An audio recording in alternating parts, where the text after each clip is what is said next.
Hello there, I'm Jimmy Vegas and this is how to create an FPS Battle Horde game in Unity, and welcome to episode 13. In this tutorial we're going to create a fade screen using a similar effect that we've used before with some UI, and we'll also add in some background ambience to the game as well.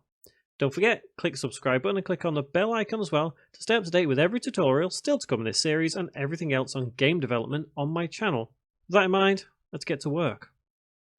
So, if you remember with this drop UI, all we really did was add in as an actual UI object and animate it. Well, great thing is we can do the same sort of thing with a fade screen.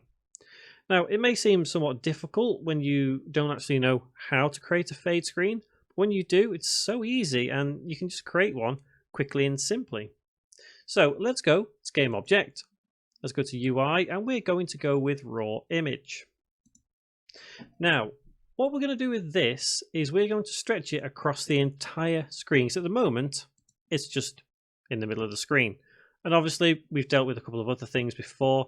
We know how UI works. We can use this rect tool to change things. But let's actually set the anchor to all of this. So if we select this tool up here, the anchor, and set stretch on both axes, we can change all of this to 0 and it will cover the entire screen.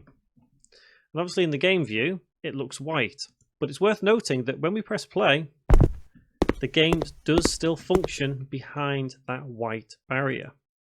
So I'm going to change it to black. You don't have to, you can have it as red, white, blue, green, anything you want, but you have to remember that this is going to be the starting color of the UI object itself. So most of the time you'll see fade screens either start black or white. So if you want to choose one of them, it's up to you. So let's go with black. So that is our starting position. And what we ideally want to happen is when we start the game, it goes from this black screen and fades into our actual game itself, and then everything function as normal. Let's go to our UI folder in the animations.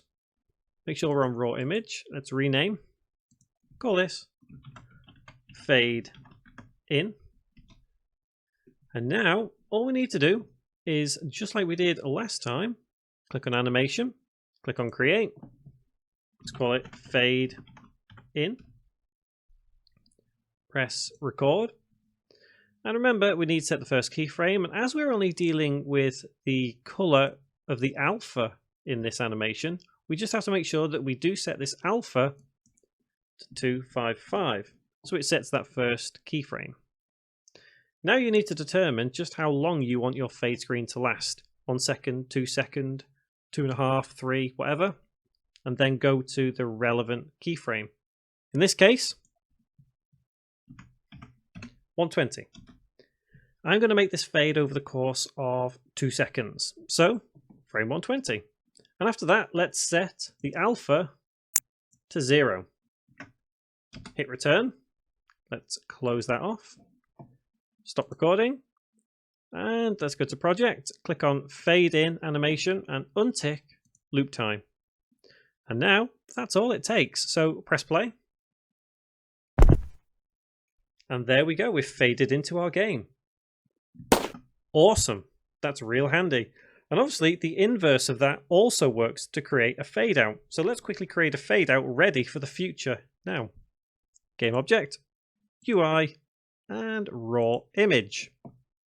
And exactly the same way we did with the fade in, let's firstly rename to fade out.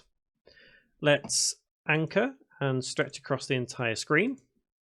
0, 0, 0, 0. Let's change the color to black, but before we go any further, let's actually set the alpha to 0. The reason I'm doing that is because we need to go from completely see-through to completely black. And having 0 alpha means it is completely see-through. So to make sure all of this works, let's go to our fade in object and let's turn it off. Now obviously we can see straight through because our fade out object, although it's on, has no alpha, so we can see all the way through it. Now let's create the animation for it. So animation, create, fade out. And once again, let's click the record button and make sure we do set our first keyframe. So you can do that with the alpha if you want to, just hold the left mouse button, move it around, but make sure you do set it back to 0, and it does still set that first keyframe. And let's go to frame 120.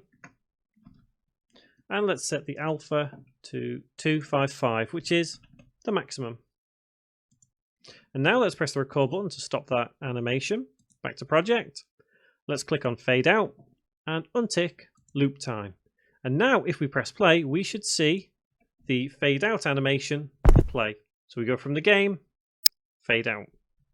It's also worth noting at this point, there is an order in the canvas. So the further down in the canvas level in the hierarchy, the more at the front it is. So for example, we have ammo text here. If we were to put fade out up here at the top, that would be at the back. So everything below fade out would still appear on screen after it's occurred. So if I press play now, we'll see that this ammo stays on screen. So therefore, you need to make sure, in this case, that fade in and fade out, they're probably going to be the lowest possible objects in your hierarchy for the canvas. So let's turn fade in back on, and let's turn fade out off once again, and just make sure everything is functioning correctly. Cool. I'm happy with that. So, I said we were going to add some ambience, background, music-y kind of thing to this. So, let's do that now. Let's go to our audio folder, and let's right-click, create, folder, BGM. Obviously short for background music. Now, you don't have to use the same one I do. You can use your own. You can head to Google and try and find one. You can make your own. The clip we're going to use is something I've had lying around for many, many years. I created it a long time ago. It's nothing special. It really is not anything special. But you can get it on the website if you head over there. Downloads and assets, FPS Battle Horde, and tutorial number 13. So make sure you do unzip it before you bring it into Unity, because if you don't, it won't work. Unity just doesn't like trying to bring things in from a zip folder. But it's basically this. And all we're going to do is we're going to go to Sounds. And instead of going to FX, let's right-click, Create Empty. And let's just call this BGM. Now, we've not massively explored much in the way of sounds so far, but we can manipulate this a little if we want to. Let's drag and drop it onto BGM. Make sure we have play on awake and loop ticked. Basically, we want this to kind of loop over and over just to give us some ambience to the game. It's up to you how loud you want it. I think it's going to be fairly loud, so I may reduce the volume to 0.5. But you can play around with the pitch, and playing around with the pitch is something very interesting. So if we press play now, and listen to it normally, just kind of a wind effect, and then some like deep tune comes in, I think a little further down the line.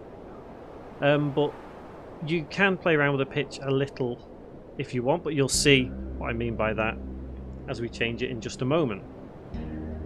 So you can hear that. We can change the pitch higher. So you can see how high it's gone there. Let's set the pitch to 0.2. So that gives it much more of a deep, eerie kind of feel. And it's funny how the same sound or same sound clip could change depending on just the pitch itself. So half of the pitch, you can see how different it is once again. So it's up to you how you want to have this. And obviously 1 would be just standard playback. So 0.5. Cool.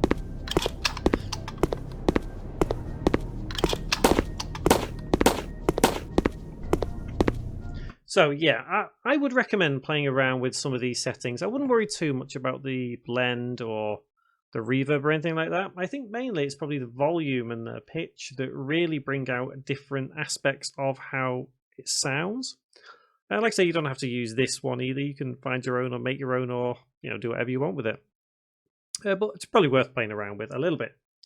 So next tutorial, what I want to do is I want to control our ammo a little bit. If I press play, obviously we start the game with no ammo, but we're still able to fire our weapon. And when we collect ammo, that value doesn't go down, it only goes up when we actually collect it. So we're going to control our ammo in the C# scripts in the next tutorial. Until then guys, thank you very much for watching.